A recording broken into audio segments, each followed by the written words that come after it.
Hello YouTube, this is the Duke with video number 2 of the 1985 Haro Master Freestyler rebuild.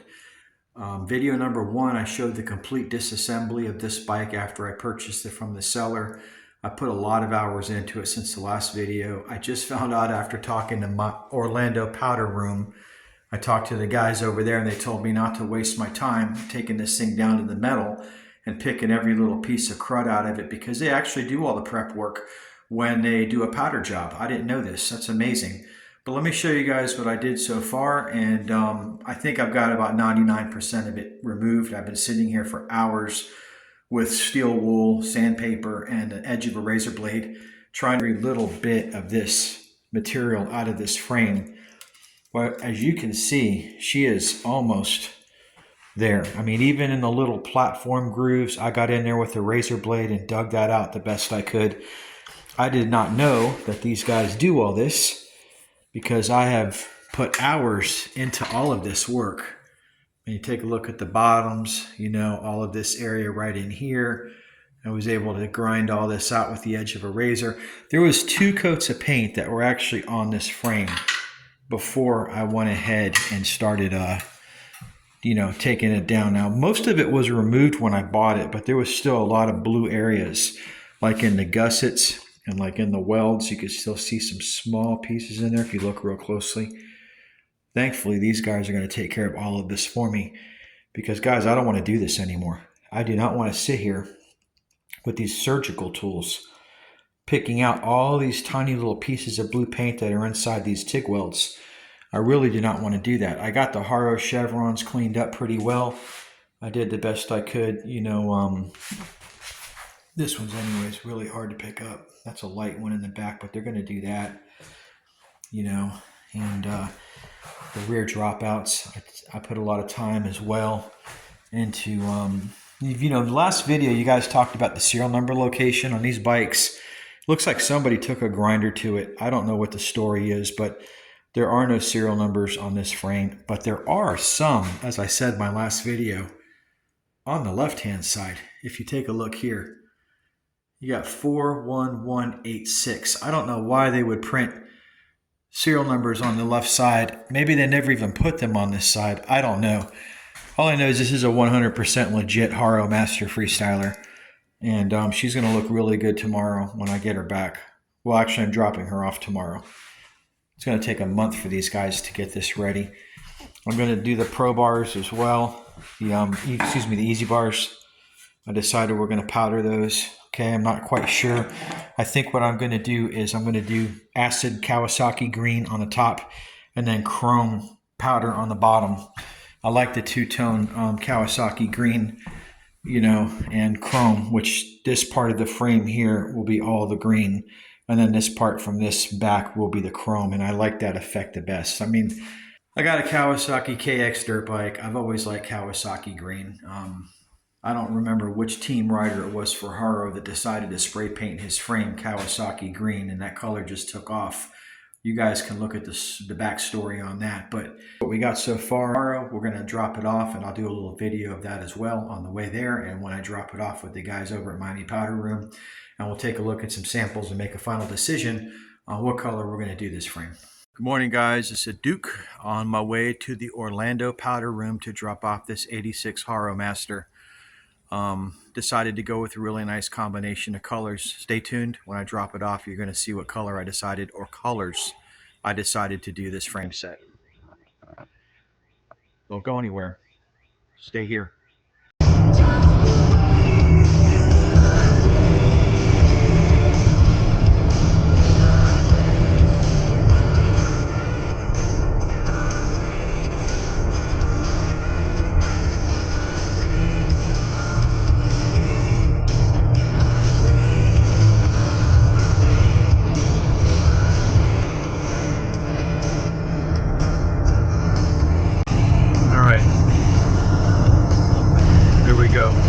Into the heart of the beast, just around that corner, city of Orlando. Less air and a bunch of random attacks. Look at that smog over downtown Orlando. You can see it from here.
going straight. This is this guy in front of me with all these bikes in the back of his bed. What do you think the chances are he's got a brand new Redline RL20 or a Hutch Trickstar back there? I bet he's going to the same place we're going to.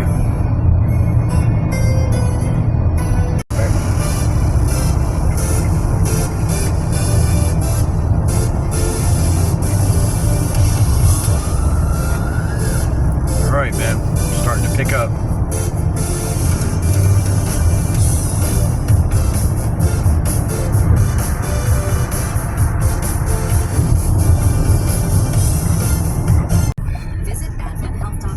After Sports Subaru, which is right up here, it says to make a right. Man, look at the road. After Sports Subaru S, turn right into the parking lot. All right, I'm going to slow down because this should be it right here.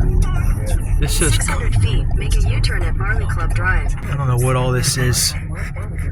I need 9917. Cody, relax. My God, we finally got there. They're all the way in the back. They really do need a sign. My goodness. Orlando Powder Room, BMX powder coating. Fine. Well, guys, we finally made it. And we're here at the Orlando Powder Room. Let's go inside and meet these guys. You know, this is the bike. And this is what I'm going to try to achieve. Okay. This is the original 1986. This is the way the fork was done. The color was brought just past the peg hole. Now we will bring it to about right here with the green. And this is an example of a new old stock Master. Yep. I wanted you to see kind of like where the lines would go because I don't know exactly. I do. I know you do, man. After seeing a video, I realized that I'm doing your work here for you. Yeah. This is how badass that looks in chrome. Chrome is sick. I mean, it's amazing. I actually like that too. The chrome powder is what I originally wanted to do. And then I thought about doing the stem kind of like this. But then if we do the bars in green and we do the stem cap, which I zip tied right here for you, I want a contrast. So I wanted to ask you your opinion on that. What do you think if I did this in white? And that way, this is green. And that way, when at least I have that on there, I got a little bit of a contrast. Against the because I don't like the way that this all comes into one. It does. It does. I want it to pop. Starts to get lost. It gets lost. Exactly. It's like a gray car on the gray street. Yep. Yep. Yeah, we could do this white. If you want to do the Haro in the green. That would be awesome. So you have white with green lettering. Awesome. That might be pretty cool. Awesome. Yep. That'll work. Yep. You know what bars these are? They're Skyways. These are the Skyways. As a matter of fact, they're the first generation Skyway Easy Bar. Yeah. They made a version that kicked out in the back and it had a little bit of a rise and a drop with knurling in the middle. I have that on my Trickstar, and that's a much nicer bar. Yeah. This is the first generation. But I thought about doing it in green, you know, because these Haro bars are like big money. You know, these bars alone run like $700-800. And they're tough to come. And when you do come by them, and I'm not putting that into this bike. I mean, I'm going to keep the bike, and maybe one day I will. But I have a knee saver Haro bar in chrome. Oh yeah. Which are the 4-piece knee savers. So I have those as an option. So I figured I'd do this in green, and if I wanted to change it later, I could throw the knee savers on it. Sure. But that's the frame. And there's something about this I want you to see that's different. Most of these bikes have got the serial number on the inside rear dropout. Mm-hmm. You're not going to believe where the serial number is on this one. Turn it this way or upside down. And I want to try to save the serial number without covering it. But they actually engraved it on the bottom of the rear dropout, which I've never seen before. So I don't know if this is a weird thing that Anlun did when they made this frame, because these frames are made by Anlun in Taiwan and by Teal Industries. Most of these bikes on the inside dropout have got it. And on this one, it says 4186, but on the bottom. That's insane. And I don't know what the hell that's from. I really don't. But it is a 100% authentic Haro Master. Yep, for sure. Got something here, too. Yeah, I think that was an engraving looks like that the owner put in there something. at one point. Yeah, because they were worried about it getting stolen. But there's no one that could mimic this frame. And this is like a 25-year-old frame. You got to be careful because a Thailand BMX guy makes copies of these. Yeah. And he puts his videos, Mr. Thailand. But Mr. Thailand is not putting the knurling into the back of the frame. He doesn't have the dropouts done correctly. He doesn't put the chevrons on them. That's stuck. I have not been able to get that out. I was going to tell you with the seat post, if you can't remove it, we can just keep it chrome like it is. Unless there's some kind of color you think it would be better that we could throw on it to disguise some of the blemishes. Yeah, I'm going to leave that in your hands. I'll try to get it out. I have some ways to. Can we also do something to make sure that when you powder it, the engraving for the Haro chevron still comes through? They all stay, Yeah, okay, cool. I looked at the frame. There's no cracks, none that I can find. Yeah, a lot of times they crack right here. No crack on the keyhole for the seat post mast. I mean, it's a good frame. It's not bad. It's a good frame. It has a little bit of, I think maybe at some point somebody might have took a grinder and tried to remove the serial numbers, but it makes no sense that they would also stick them on the bottom of the dropout. That's weird. I don't know why they would do that. Why would they put 4186 on this and then also have it in here? I don't know. So that's something for experts out there. Where's the Haro guys? Any Haro guys out there, Bob Haro, if you're watching my video, I need you to chime in and let us know what the hell is going on with this frame, because it is a mystery wrapped up in an enigma, but we're still going to make it look badass.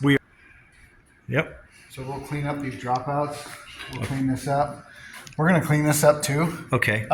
This is pretty deep in some spots. I see that. So this might not be perfect. Can you put the powder on thick there to kind of disguise that? I can. The problem is when you start putting chrome powder on thick, it starts to get wavy. Okay. And it'll fill in your serial number. Okay. Because the chrome powder's got a ton of metallic in it. Okay. So it builds fast. I see. So you got to be careful with it starting to get wavy. Okay. And filling things. Well, I'm going to leave that in your hands, man. Yeah. So we're gonna. You're the guru. This area may not be dead perfect because obviously what we're starting with is Bro, it's not a piano. I don't expect it to be perfect.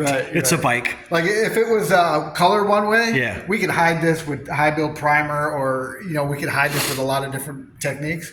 But with chrome, it's real tough. So in your opinion, should I just shoot the whole frame in green? Would that make a better finished frame? If we did that? I just want to try to capture the original design intention of the bike. Yeah, I honestly, I would probably do the chrome on the back just to keep it feeling like a Haro Master. That's what I want to do. But I didn't want you to have expectations of the thing being like a new chrome bike. Is there anything we can do to fill this in, maybe with like a body filler or something like a Bondo, and then just put just hit it with a edge, smooth it out, and then just hit it with the powder? We can. I'll pay for the prep work if that needs to be done, if it makes a difference. We could put a filler on here and a high build primer, but getting this to be perfect with chrome over the top. If we can just hide all of these little gashes, I'd be happy with that. Yeah. I don't care if it's perfect. We'll smooth it out the best that we can. That's good. That's good. Okay. Like I said, it's not a freaking Steinway. It's a bike. Right. I just didn't want you to. And based on what I see here, I think it's going to come out magnificent.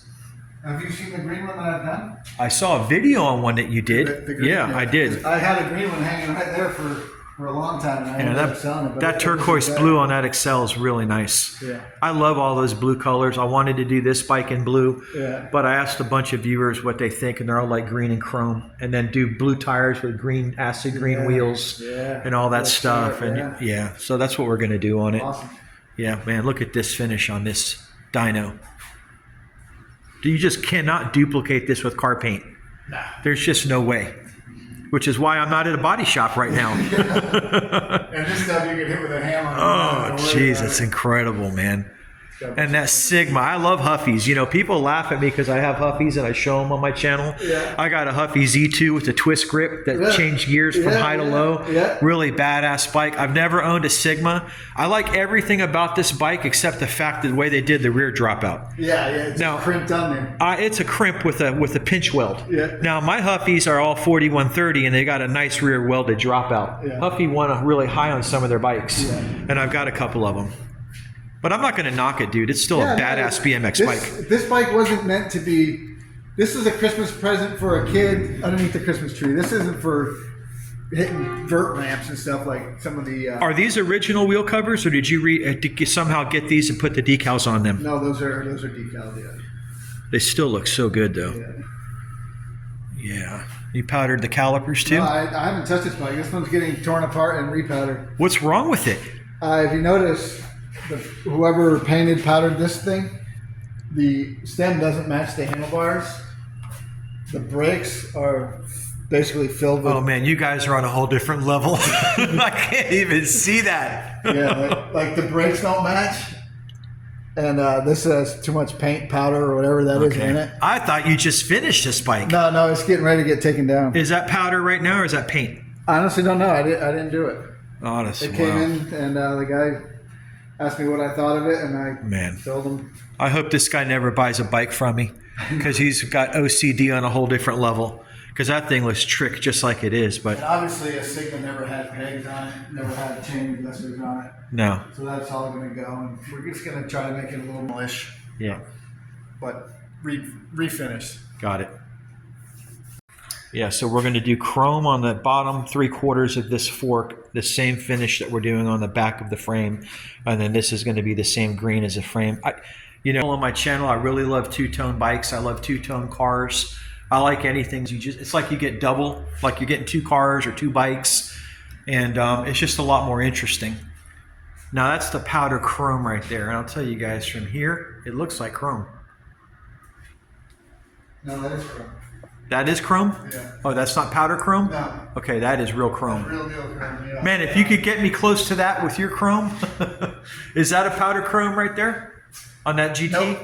On the GT, no, that's regular chrome. Oh, that's a Peregrine. My bad. I saw that salami slice on the back, Yeah. and I got thrown off a little bit. I didn't know Peregrine did that. I don't have anything chrome here.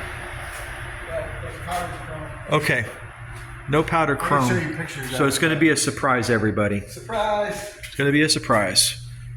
We got some fresh old school GT bars here. And we got some Pro Class rims here that came off of Mongoose. We got e-bikes because everybody wants to go with the future and nickel metal hybrid and lithium ion batteries. And man, there's a purpose for these things, but it seems like they're taking over the entire bike industry. Yeah. And it's like when you walk into a bike shop now, these guys are struggling. All my friends have bike shops in Florida. They're telling me everybody's going towards the e-bikes. And I get that. This is becoming like just a strict hobby for people from our generation. Yeah. And that's always what it really was if you think about it. Because even back in the day, I rode a 10-speed to work. I didn't ride one of these. Right. So I rode this for fun. I took my 10-speed to Kmart when I worked there in high school until my father got me a car. I finally got a 280Z after working there for a while. But I rode a bike.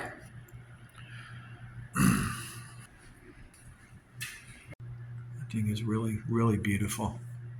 My buddy has a candy red Trickstar, the remake that he has. He hasn't built it yet. Yep. Yeah.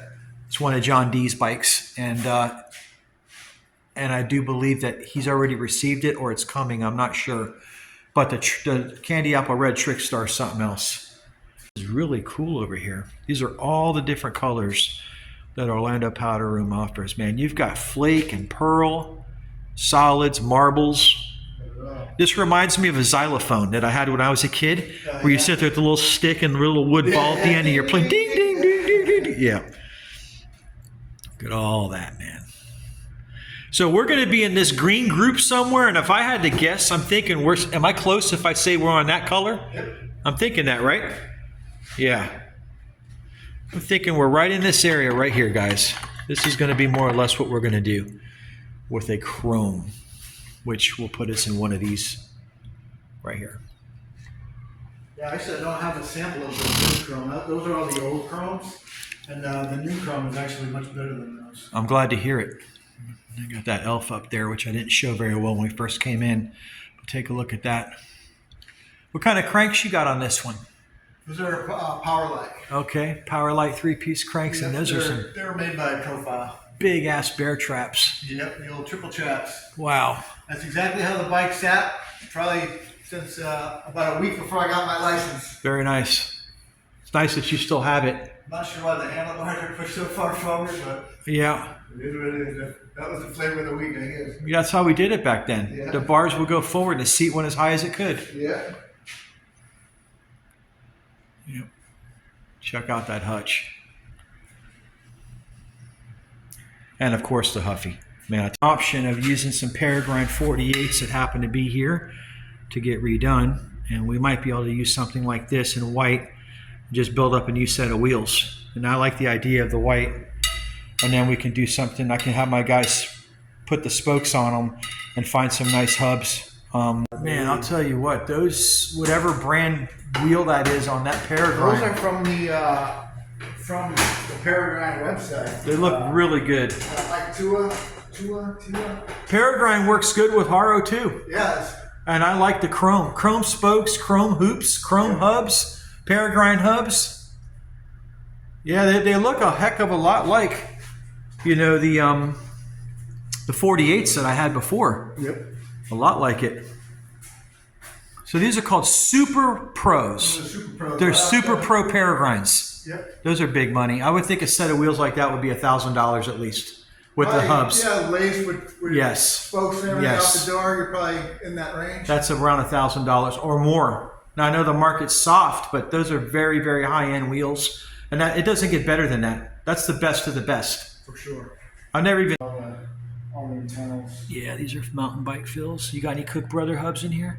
Nope. From 1979? Nope. You got a Sandcast Cook Brother seat post clamp? You got a set of Cook bars? I got the Sunshine hubs. Oh, hey, man, heck yeah. Sunshine's not the worst. You know, they're a good brand. They're decent. Heck yeah, they're decent. They might work for this bike. You got a pair of Odyssey brake calipers too. Old school. Yep. Yeah. You might be able to, you got the die-cut plastic caps that go on the brakes to finish them off nicely so you don't have that ugly stud hanging out of the back. I put all those little gray caps on all my brakes when I do them. Yeah. Yeah. Nice. You have all the stuff to rebuild, put the new rivets in and all that fun stuff. Very, very nice. Yep. Yeah, we're going to need a headset for this bike. Maybe after we do it, you can help me out with the headset. I might do an Epoch. I don't know really what I'm going to do with that. You do have a rotor there. In fact, that's the same Sika rotor that I've got on top of that Sharp Freestyler that I was telling you about. Oh, yeah. It came with this exact rotor. Is this one? Yeah. Yeah, it's got it's even got the right cut for it. Yeah. So this one's called Legal Action. It's funny, they got different stickers, but it's the same rotor. Thing, yeah. Wow. Okay. Yeah, we might be able to do some business with some components. We're on the same mindset, same stream of consciousness. We even got some tires in here. Oh, yeah, there's some. And we got some seats back there. Yep. Yep. A little bit of everything. Got a little bit of everything, man. Kind of like my bike loft. I don't even know what I got sometimes. I'm like building a bike, and then a month later, I'm like, man, I was looking for this. I needed this. Yeah, I just bought one of these. Jeez, it happens all the time. Yeah. You know? And look, guys, steel secure roll door. Security is very important when you're dealing with high-dollar BMX bikes. Yeah. And this guy has a 12-foot roll-up door here. Galvanized metal. Yep. All right, guys, that's it. We're leaving the Orlando powder room. Really awesome owner here that took care of me. I can't wait to see how this bike comes out when it's done. I left it in his hands, and I'm sure he's going to knock this one out of the park.